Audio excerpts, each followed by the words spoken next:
After midnight, at the pharmacy window, I used to think 24-hour pharmacies were the safest kind of bright. Too much light to be haunted. I'm 26, the overnight tech at a chain with a drive-thru window that faces an empty parking lot and a strip mall that sleeps. My job is simple. Count pills, print labels, check IDs, log fridge temps, and never open the drive-thru window after midnight, unless the camera shows a plate and a face. Let the glass do the talking, my pharmacist Mr. Patel says. Nothing good leans in after 12. By 11:40 p.m., the fluorescents had turned the aisles into aquariums. I restocked amber bottles, cleared trash from the chute, and ran the nightly report. The receipt printer chirped and spat an extra strip. I didn't. Tea request. Do not open window. No store number, no logo. In microscopic gray along the edge, a timestamp that wasn't the time. 3:13 a.m. I taped it to the monitor, like a joke I didn't want. The first sound was polite. 2 knuckles on glass from the drive-thru bay. Not a pebble, not a car door. I pulled up the camera. The lane was empty. The red call button glowed patient.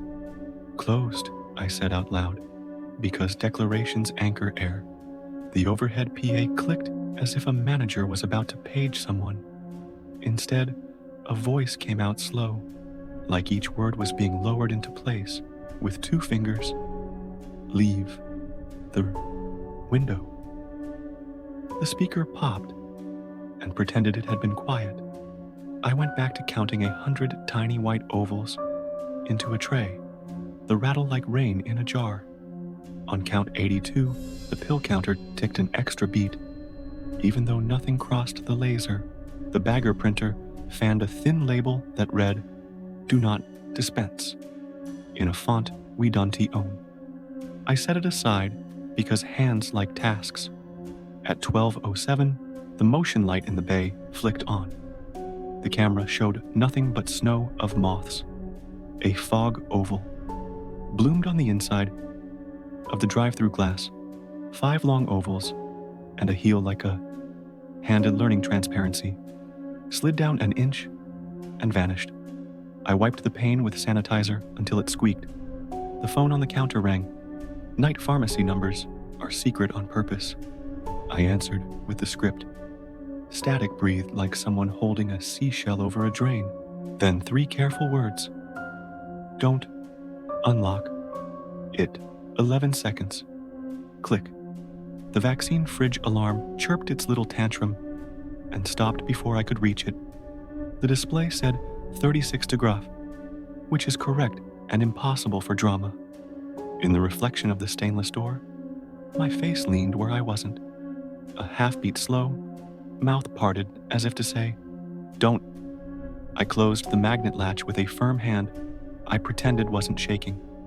A sedan rolled into the lane at 12:23.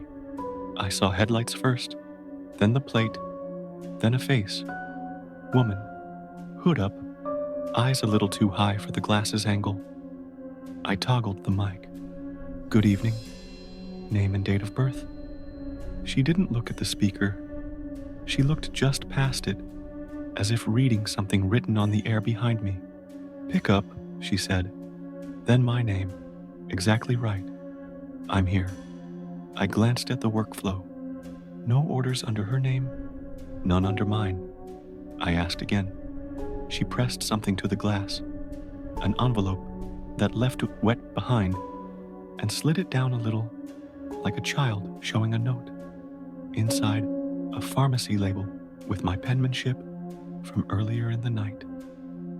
Leave window locked. I hadn't printed that. I told the mic I'd be a second and muted it. When I looked back up, the lane was empty. No taillights. The motion light took a breath and went dark.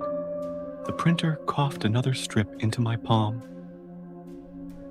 Keep the door. And the rest of the sentence smeared as if a thumb had rubbed it before the blade cut. I did rounds because walking keeps fear from editing. The retail floor smelled like lemon and coins. A cosmetics end cap mirrored the counter on its far side. In that mirrored world, someone stood half a step further behind me, head tilted, listening for the sentence I hadn't started. I didn't turn. I stalked chapstick until the feeling backed away. At 12:41, the drive-thru intercom buzzed without the button depressed. Breath filled the little speaker like a room. Don't go down. The phrase felt wrong for a window. The drawer under the counter, the one we use for cash and IDs, eased out a millimeter, then settled like a sleeper scratching. Mr. Patel texted from home. You okay? He only does that when the system pings him about an alarm. I typed, all good upper, and pretended it was not a lie. The computer timestamp on my reply flickered to 3:13 and back to 12:42. A car I didn't hear pulled into the bay. The camera showed the black triangle of a windshield and nothing behind it, like a curtain hung where a face should go. The mic crackled. I'm here, my voice said, from the speaker in the tone I use when Ivy decided to be pleasant. Pick up for Patel. I don't order drugs where I work. The call light pulsed twice. Tap, tap. Through the wire, I slid the ID drawer out 3 inches, empty, and closed it again harder than meant. The handprint bloomed on the glass a second time. Higher now, more confident. 5 long ovals and a heel. The intercom whispered with the patient weight of a rule learned late. Leave. It locked. At 1:06, the motion light stayed on with the lane empty. The soda cooler in the retail aisle hissed and went quiet, then resumed like it remembered electricity. In the perfume mirror, condensation appeared and slid down as if someone on the other side had tried to write please and given up after the P. I turned the blinds on the window. The slats shivered like a person being very still. Somewhere behind me, the vial shaker clacked twice and fell silent, its timer display blinking. Like a face refusing to decide, a knocking started. Not loud, polite, persistent. Tap, tap. Spaced by the breath between heartbeats. Traveled from the window to the consultation door to the safe room wall, a neighbor following a tune. The printer fed a final strip. Don't answer the knock. The edges were damp, and ink beaded where it shouldn't. I decided that dawn comes earlier, if you behave like someone who expects it. I checked the fridge again, logged the temps, lined up amber bottles for the 6 a.m. rush. The PA clicked once more. Keep the window. The last word never landed. The ceiling buzz held it on its tongue. At 1:41, the store changed its mind about noise. Not quieter, aligned. Vents, coolers, the exit sign, transformer, everything breathed together for a bar of music no one wrote. The automatic entrance doors at the front pushed in against their locks and settled. The camera over the register blinked to gray and returned with a smear, 5 ovals and a heel, like a hand had practiced being air. The lane filled with light as another car pulled up. This one had a plate. It also had something on the glass I didn't want. A face that looked like a face on a screen, pausing mid-buffer, varnished wrong at the eyes. Its mouth moved slow, like a person trying a word for the first time. I kept the mic muted. The call button pinged twice. Patient. The safe address. Audit. Trail printer. A nasty narrow thing. Spat out a line that read, Access denied 03:13. No one had tried the safe. My palms learned a new sweat. Hey, a human voice said at my back. I jumped. A cop in midnight blue stood by aisle 3 with a bottle of Pepto and the face of a man rehearsing calm. He was a regular. Everything okay? He nodded toward the window without looking at it directly, like staring would count as contact. Training issue, I said. It came out clean. We both listened, without agreeing. We were listening. The drive-thru speaker whispered, "Don't unlock," in the tone of someone who had earned the right to ask. The officer held my gaze until my breath slowed. "Glad you're locked," he said. He paid, left with his pink milk, and did not use the door nearest the window. At 3:13, because some hours volunteer when you're not hiring, the lane lights flickered once and steadied. Every display blinked. The printer tape curled like a question mark. The handprint on the glass faded. The way breath does when it decides glass isn't interesting. The call button went dark. The camera watched nothing honest again.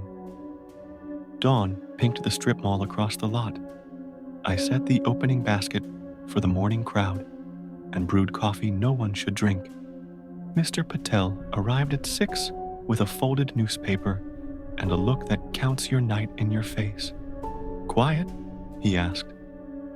"Mostly," I said, and slid him the strips.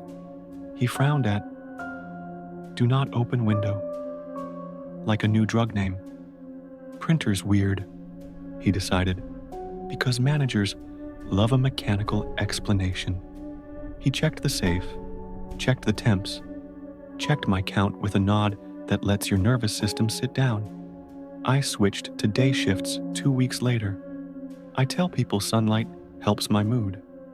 The truth is that at night, in my apartment, the intercom sometimes buzzes twice without a thumb on the button, and the peephole glass fogs a little from the hall side, and my phone flips to 3.0.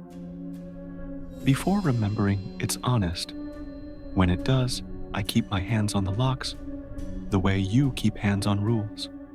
And I say, in the steady tone the counter taught me, "Window stays closed." For a long, thin moment, the wood is cool, and the air on the other side breathes like a person who does not want to argue. Then the building remembers it's a building. The time remembers it's a number. And whatever has been practicing my name in glass chooses a lane with worse policies and lets me pass. If you survived this far, leave your like to prove you are not afraid.